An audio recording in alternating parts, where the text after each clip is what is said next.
My name is Dr. Charles Hoff. I'm a family doctor from southern British Columbia, where I've worked since 1993. I serve mostly the Nlaka'pamux First Nations people. When the vaccine rollout began, I tried to alert my colleagues in the area to serious safety signals and was reprimanded by the authorities and told that I was not allowed to say anything negative about the vaccines.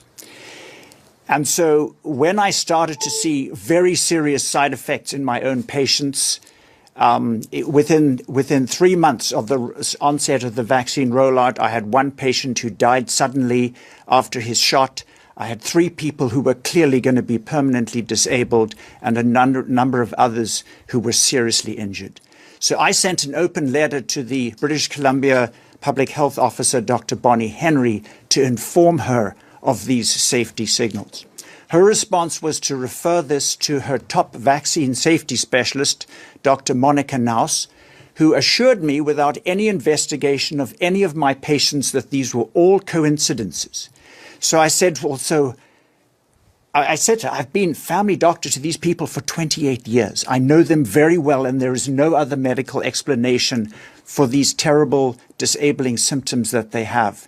She insisted that they were all coincidences and told me to just submit vaccine injury reports. So I started submitting the reports, and ultimately I submitted 14 in total, and when every single one was denied as a coincidence by public health, I gave up. To this day, I have 36 vaccine-injured patients. This is just the COVID vaccines I'm talking about in my practice, and I have a small one-man practice of approximately 1,100 people. So the second response of the authorities to me trying to alert them about what was happening to my own patients was to send a warning letter. The College of Physicians and Surgeons sent a warning letter to every registered doctor, warning them that if they spoke misinformation about COVID or the COVID vaccines, that they would be investigated and, if necessary, disciplined. In other words, this was effectively a gag order to the entire medical community. These shots are safe and effective. Don't say anything to the contrary.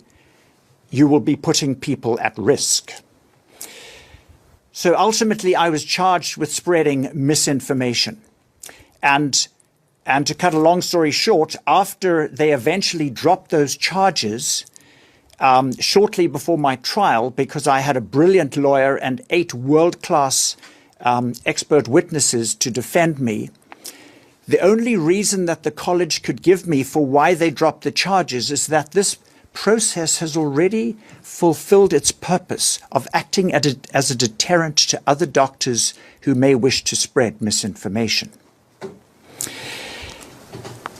So this gag order, this warning to doctors to not spread what they called misinformation, effectively created an illusion of consensus.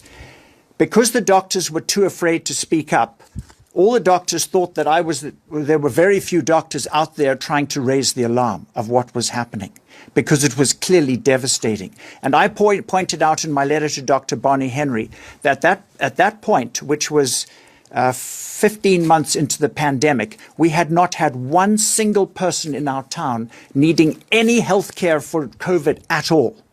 And as soon as the vaccine rollout started, then the real problem, the real casualties emerged.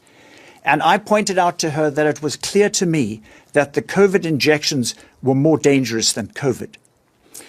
So, of course, the response of the authorities is, well, yes, it's unfortunate if a few people get hurt, but the vaccines are saving millions of lives. They are keeping people safe.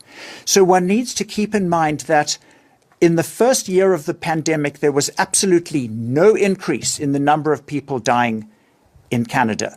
If we look at all-cause mortality in the first year of the pandemic, it was no different than what we would expect.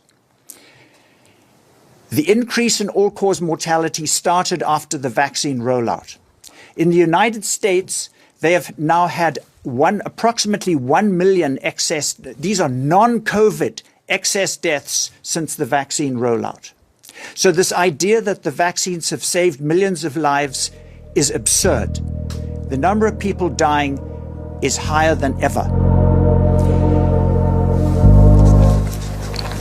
The open VAERS, so as I mentioned, vaccine injury reporting in Canada appeared to be censored, as I discovered, when literally of the 14 reports that I submitted, 100% rejection from public health.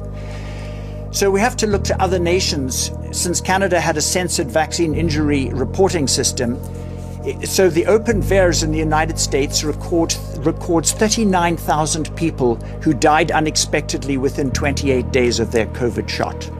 39,000, and 72,000 who were permanently disabled within 28 days of their COVID shot. And they continue to tell us that this is safe and effective.